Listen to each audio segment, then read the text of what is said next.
Good afternoon, and welcome to the Marion Miner Cook Athenaeum. I want to thank you all for bearing with us with this a little anomaly in the schedule and for showing up today for the lunch. My name is Sarah Sandbar, and I'm one of the Ath Fellows here. There are few individuals who have had a greater impact on the course of American history than Martin Luther King Jr. Throughout the 1950s and 60s, his leadership within the civil rights movement in encouraging nonviolent civil disobedience played a major role in helping to establish basic constitutional equality across racial lines.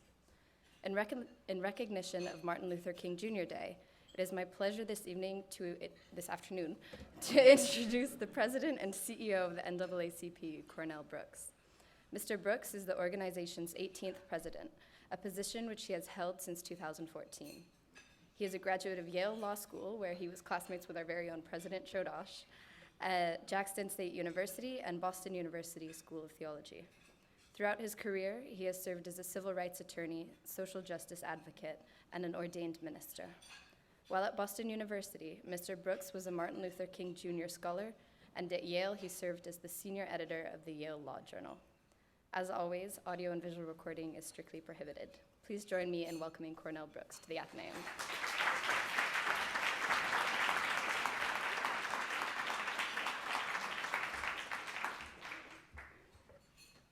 Good afternoon.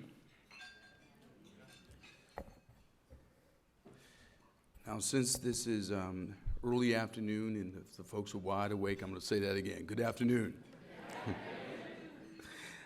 First of all, I want to express appreciation to your president, whom I've known since my days at Yale Law School, and who I think is the only person I know in our law school class who's been a faculty member, law school dean, president of a university, and I think he also won some kind of award for being among the best looking.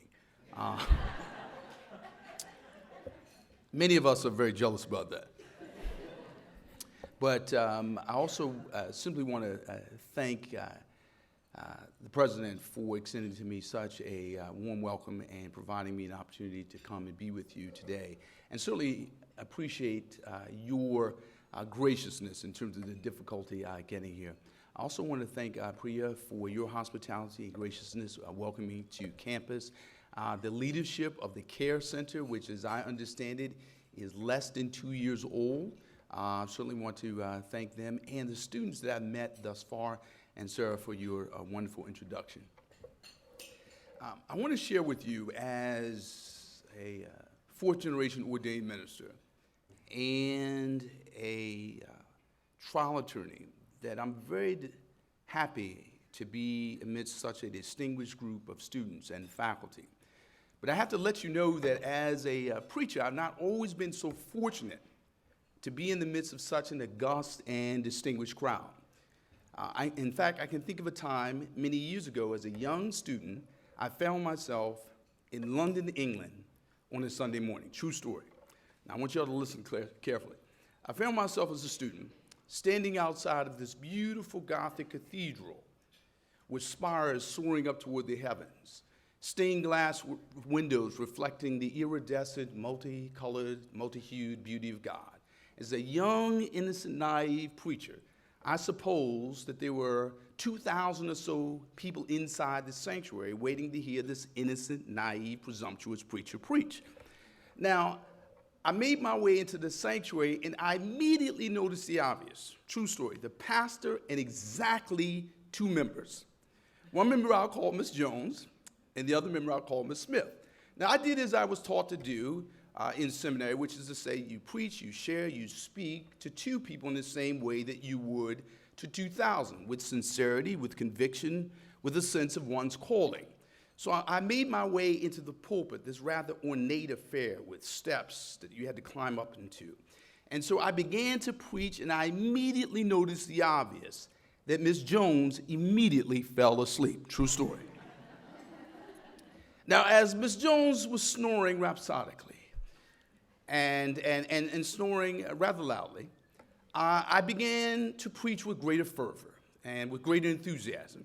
And I noticed that Miss Smith seemed to hang on to every word I had to say. She tapped her toes, she clapped her hands, She nodded her head. She said amen and hallelujah at all the right liturgical moments. And I thought to myself, at least I'm reaching one somebody this Sunday morning. Well, I concluded my modest little homily, made my way out of the pulpit, made my way to the side of the pastor. And the pastor said to me, Brother Brooks, I'm just so sorry. Miss Jones falls asleep on everybody. And Miss Smith is out of her mind and did not understand the thing you had to say. True story. So I'm delighted to be here at Claremont with so many people who are wide awake and presumably in your right minds. It is my honor to be on this extraordinary campus at this extraordinary moment in history. Within days of the celebration of the birth of Martin Luther King Jr., within days of the observation of the federal holiday dedicated to the life and legacy, words, and work of the Reverend Dr. Martin Luther King Jr., and within days of the inauguration of President Donald J. Trump. This is a moment in our nation's history where so many are feeling a profound sense of anxiety and trepidation and anxiety about the present moment. It is a moment in our nation's history where when we look across the length and breadth of our republic, we see a generation of woke millennials who are declaring with their hearts, with their minds, and their very bodies, in the words of William Shakespeare, now is the winter of our discontent. It is a moment in our history where we have this generation of millennials with an insurgent sense of democracy who are yet declaring in clarion terms that Black lives matter, understanding all too well that the assertion that Black lives matter is the moral predicate to the ethical conclusion that all lives matter. Unless the first is true, the second can never be true. It is a moment in our democracy where we have seen an unrelenting frenzy of voter disenfranchisement all across our country. It is a moment in our country where we have seen viralized videos of hashtag homicides, where so many are deeply depressed about the prospect and the promise of our country. It is a moment in which we are mindful of the words of a former member of the executive board of the NAACP and a first lady of these United States by the name of Eleanor Roosevelt, who yet declared in 1940 that these are no ordinary times. It is a moment in our country where so many are tempted to give up and give in, not aware that we as Americans, we as citizens of this republic, we as free people of God, we as children of God can yet do more than we give ourselves credit for. It is a moment where so many are anxious, so many are trepidatious, so many are fearful about one another. They're fearful about the status and the state of our republic. It is a moment in our country where there have been over 1,000 hate crimes since Election Day, taking place not in bars, not in streets, but in K through 12 schools. Why? Because our children are imitating the conduct, the behavior, the temperament, and the tone of their parents. It is a moment in our country where so many are tempted to despair, and yet we yearn to hear a voice with a moral resonance. We yearn to hear a voice that will speak to our conscience, will speak to our convictions, will speak to the higher angels of our nature.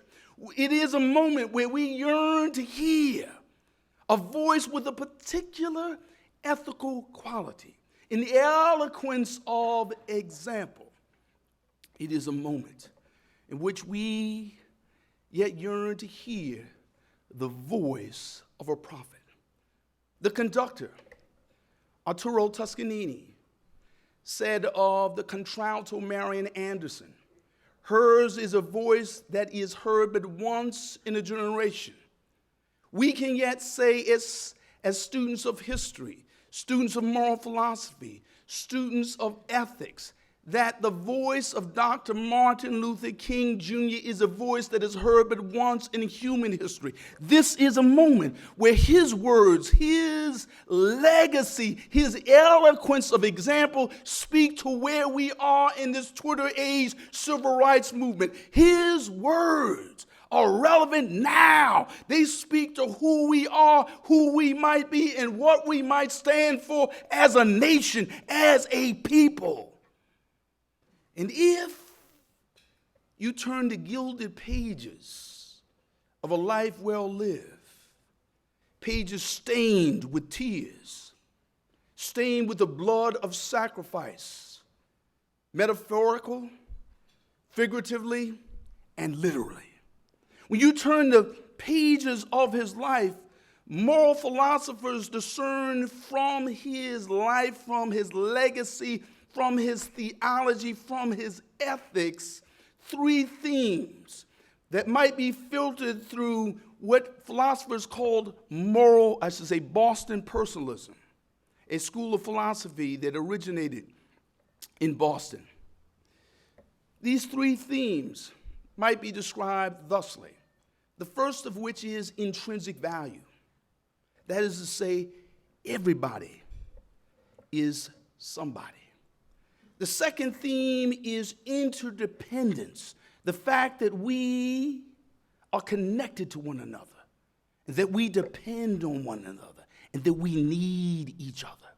And lastly, that there's a moral order to the universe, that wrong is wrong, right is right, and wrongs can be made right.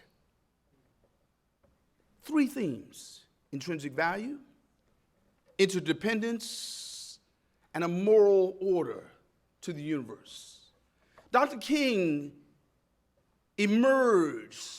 was birthed by the ethos, the strivings, the aspirations of the Black church. His preaching style, his demeanor, his ministerial gravitas reflect the aspirations of his people and reflect the Black church. But it also reflects his theology also reflects his formal training at Boston University School of Theology and this form of moral philosophy called Boston personalism. But lest we be too esoteric, when we talk about intrinsic value, what happens when we as a country find ourselves in the midst of this era of mass incarceration, where we have 2.3 million Americans behind bars, 1 million fathers behind bars, 70 million Americans with a criminal record, and people from one end of the country to the other who literally believe that they matter not at all? What happens when we have people who are described as felons, not formally incarcerated, but felons forever?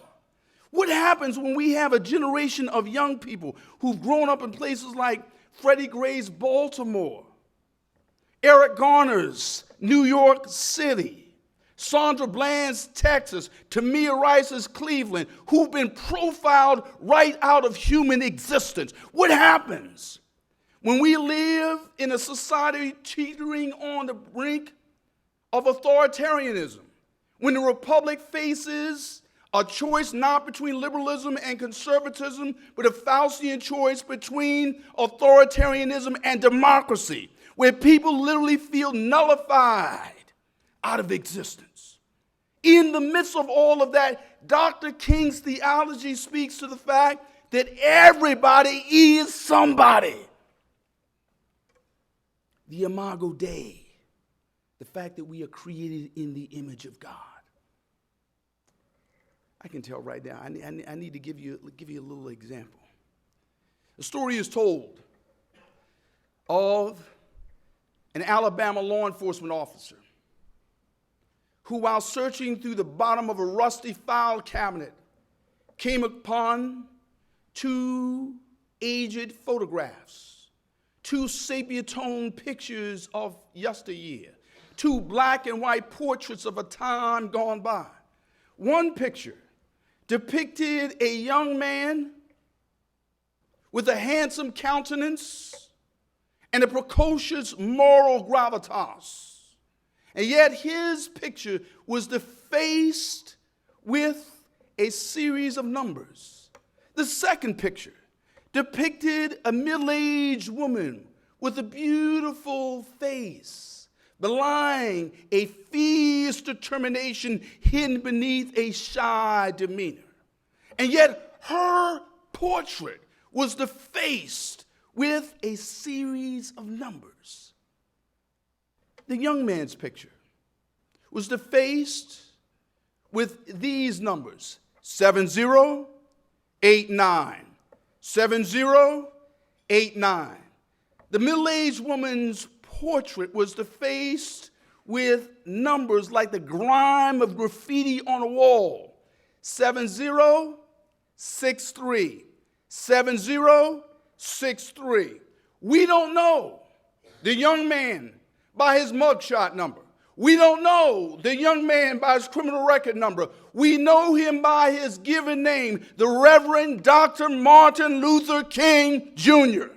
We don't know the middle-aged woman by her mugshot number, by her criminal record number. We know her by the name the school children the world over know her, Mrs. Rosa Louise Parks. So we say to everyone caught up in the criminal justice system, you're not a number, you are a person. We have a society that has relegated our fellow citizens into the dust of anonymity and nothingness. And so the NAACP, looking at our brothers and sisters and seeing not felons and convicts, but people of God, we fought to pass ban-the-box laws. We fought against racial profiling. We fought to dismantle this ugly architecture of exclusion understood to be our prison industrial complex. And we do so understanding that all of this work is predicated on the moral proposition that if a man has paid his debt to society with the hard currency of responsibility, he deserves a second chance, particularly if he never got much of a first chance. This advocacy is predicated on the notion that if a woman has paid her debt to society, she can no longer be counted or described as a number, can't be described as a mugshot, can't be described as an artifact of the prison industrial complex. She has to be described as a citizen, as a child of God, as somebody having intrinsic value. But this is not merely a matter of those caught up in the criminal justice system. It has everything to do with each and every one of you. You have intrinsic value. You are somebody. When we have, and this is not a partisan observation, but a sociological and a moral observation, where we have a candidate for the highest office in the land who brags about grabbing a woman's genitalia, it says very clearly to a generation of women, a generation of girls, a generation of boys, and a generation of men, a generation of human beings, that some of us are not being accorded the treatment that all of us deserve. And we have to call it out. Everybody is somebody. Dr. King taught that when we look into a mirror of our humanity, we yet see divinity. When we look into a mirror of our humanity, no matter what your color, no matter what your nose size or eye shape, no matter how tall you are, no matter what your orientation, no matter where you come from, no matter what you're about, no matter your citizenship status, you are a child of God. You cannot declare our humanity illegal? You can't declare our humanity undocumented. You can't declare our humanity out of existence. It is still true at this day, at this time, in the midst of this Twitter age civil rights movement, that people matter. We have value. You can't discount us. And you certainly cannot create a generation of throwaway children. Our humanity is not disposable. Second lesson of Dr. King's theology is interdependence. We come through a campaign in which we've seen an astronomical rise in hate crimes. We've seen swastikas painted on the side of synagogues. We've seen the N-word affixed like a blessing to buildings and people's souls. We have seen immigrants denigrated and despised and cursed. We have seen a moment in our country's history where some of us attempted to divorce ourselves from the rest of us. But may I remind you that we're bound up into this republic together. We will either succeed together or be damned together. This is a moment where we have to understand that we are interdependent. My millennial scholar activists like to remind us of the need for an intersectional analysis via the scholarship of Kimberly Crenshaw. This is true. We need to understand the ways in which oppressions are mutually reinforcing. We need to understand the ways in which our discrimination and bigotry and bias can be intersectional.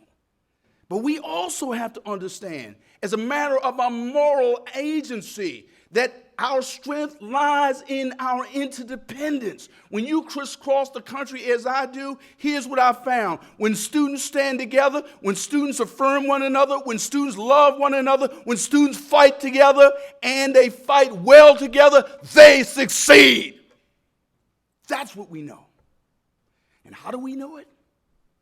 Because when we look at the history of our country, we look at the history of the NAACP, here's what we know. Around the turn of the century, a group of black radicals in the Niagara movement, they come along. They start a movement. Then the NAACP, dominated by white progressives, Jewish Americans, immigrant Americans, with a sprinkling of black folk, and a man with a Van Dyke beard, a prophetic gaze by the name of William Edward Burgat Du Bois, who had to reassure the black folks that the white progressives weren't going to take over everything. They were the upstart insurgent group of radicals. Fast forward to Montgomery, Alabama. A young member of the NAACP, fresh out of graduate school, by the name of the Reverend Dr. Martin Luther King, insurgent, insubordinate, radical. He comes to the fore. Then, a few years later, we got Julian Bond and John Lewis. They're the radicals then, the progressives, the millennials, the woke generation. Here we are today, right now. We got a woke generation, a millennial generation, and a Motown generation. We need these generations to stand together because you can't outsource a movement. And so I tell all my all my Motown friends, all my lawyer, investment banker friends, some of which graduated from Yale Law School, you can't outsource the movement to your children. How dare you? You raise them with your aspirations, your ideals, your convictions, your moral ambition, and then you tell them put a check on all that? No, they're not having that, and neither should you. So don't bless your children as they go out the door. Go out with them. Be with them. It won't kill you. It's probably good for you. It's that kind of moment in history where we need to affirm our interdependence. Let me give you an example. I'm a fourth-generation Methodist preacher, but I can't pray right in my church when somebody is writing anti-Semitic graffiti and spraying swastikas on the side of a synagogue. I can't pray right. I can't kneel. I can't sing with Christian fervor when you are desecrating a synagogue down the street. We are interdependent, different rooms in the same house of faith. That's where we are. We've got to affirm our interdependence generationally, racially, ethnically, in terms of orientation. Now, when we got hate crimes rising against transgender folk, members of the LGBTQ community, straight folk need to be worried about that. Straight, conservative, Southern Methodist preachers need to be worried about that. Because we live in the same republic. We're all bound up in one common destiny. Third lesson, there's a moral order to the universe. Dr. King believed that the arc of the moral universe is long, but it bends toward justice. He believed that our common striving can create justice amidst injustice. He believed that we can co-create with our God a more just society. He believed that we have moral agency, that we can make right out of wrong. There's so many who are tempted to believe that there's nothing we can do. Their hearts are deafened by the cacophony of disunity and dissension. Their hearts are silenced by the deafening noise of cynicism and skepticism. But may I remind you that when we look at all that our forebears did, how many have protested and demonstrated to ensure some semblance of equality for women? How many have protested and demonstrated to ensure that members of the LGBTQ community have some seat at the table? That we do something about racism, something about anti-Semitism. How many of us are beneficiaries of their work? How many of us look over our shoulder historically and ask the question, if our forebears, if our foremothers, if our forefathers did all they did with what little they had, why can't we do more with what we have been given? There's a moral order to the universe. May I remind you that in 2016, this is no academic question. When we look at the state of our democracy in the wake of the Shelby versus Holder Supreme Court decision that was handed down only a few years ago, in the wake of which we've seen nothing less than a Machiavellian frenzy of voter disenfranchisement. We look in the state of Texas. They passed a voter disenfranchisement law which said that if you have an ID which allows you to carry a concealed weapon, it is deemed sufficient civic and democratic proof to vote. But an ID which allows you to carry a book of English, a book of chemistry, a book of engineering, a book of Shakespeare is deemed insufficient civic and democratic proof to vote. Over in the state of North Carolina, an ID which allows you to walk across the campus of Camp Lejeune or Fort Bragg deemed to be sufficient civic and democratic proof to vote. But an ID which allows you to walk across a college campus, Claremont University, Claremont McKenna College, or Duke University, deemed to be insufficient civic and democratic proof to vote.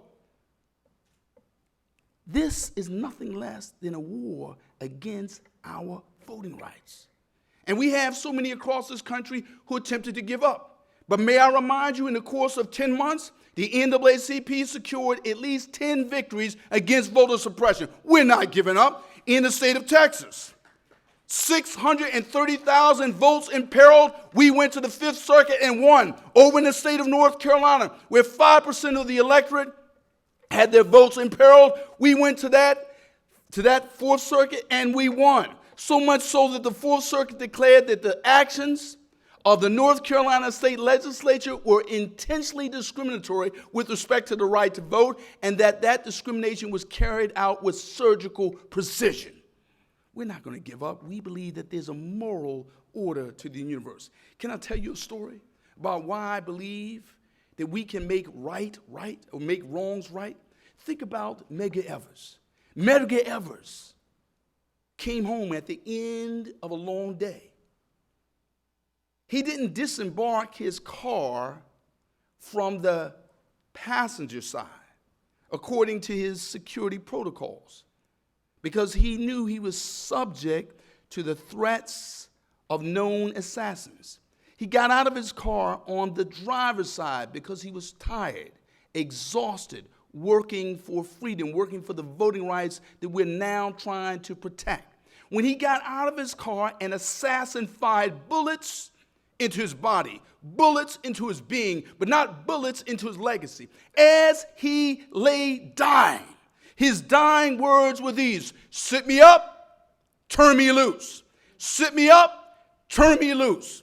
If Medgar Evers' dying words were sit me up and turn me loose, we have a generation that yet says stand up and fight. Stand up and fight. We believe that there's a moral order to the universe, and we can and we will succeed. We believe.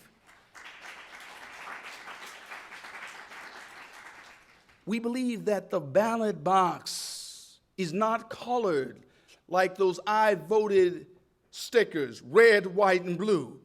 It is literally colored with the blood, sweat, and tears of our people. We believe that the right to vote shines like a North Star in the firmament of our freedoms, in the constellations of our civil rights. We believe that the right to vote shines like a North Star, and we yet say we will not allow that light to dim. We will not allow that light to darken. We will not allow that light to go out. We will not give up. We will never give in. We will never give over. We will fight for the right to vote.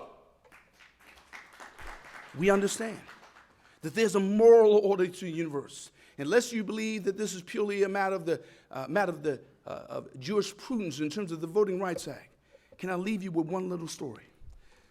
In 2015, the NAACP, inspired by the philosophy of Dr. King, the social ethics of Dr. King, the theology of Dr. King, declared that we were going to engage on what we called America's Journey for Justice, a march from Selma, Alabama to Washington, D.C., a geographic span of 1,002 miles over the course of 40 days. We began that march in 103-degree heat, pavement at 109 degrees, heat index at 113 degrees. When we started out at the foot of the Edmund Pettus Bridge, I met a man whose chosen name was Middle Passage, 67 years of age, a veteran of the Navy, a veteran of the Vietnam War. When I met Middle Passage at the foot of the Edmund Pettus Bridge, he had not slept there the night before, metaphorically, figuratively, but literally, as he began a prayer pilgrimage. He told me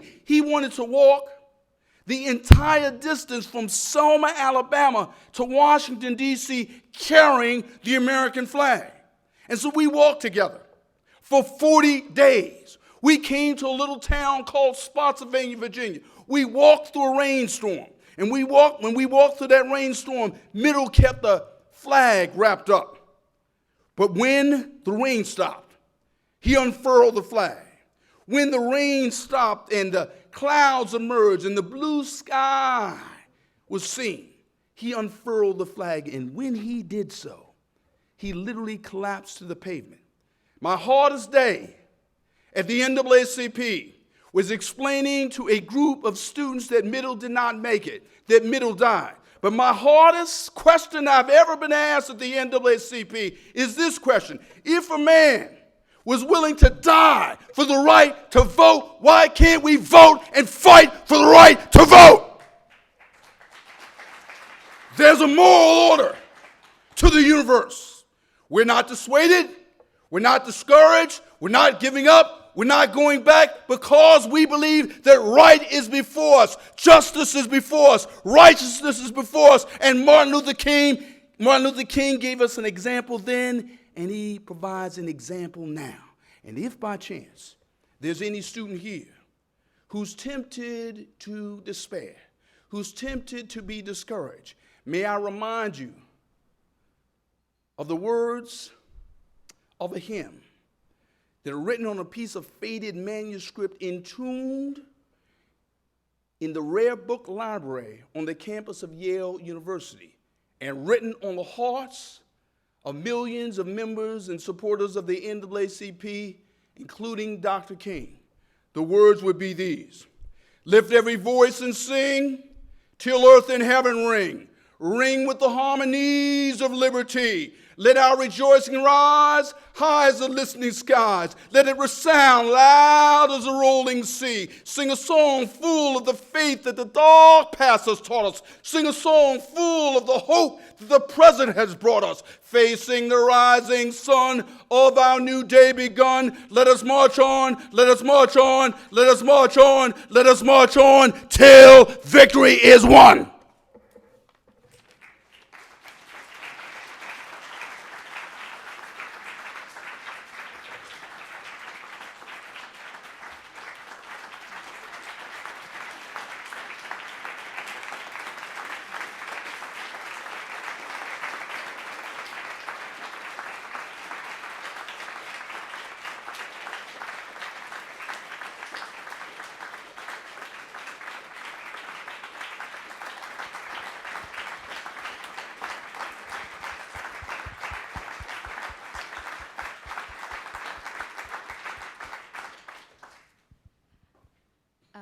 Wow. Sir, I'm in your hands. We will now have 10 or so minutes for questions. I know people have to get to class at 1:15, but Mr. Brooks has said that he's happy to stay after and speak. So if you don't get a chance to ask a question now, come see him after the talk. So if anyone has a question, please raise your hand, and Patrick or I will come to you with the microphone.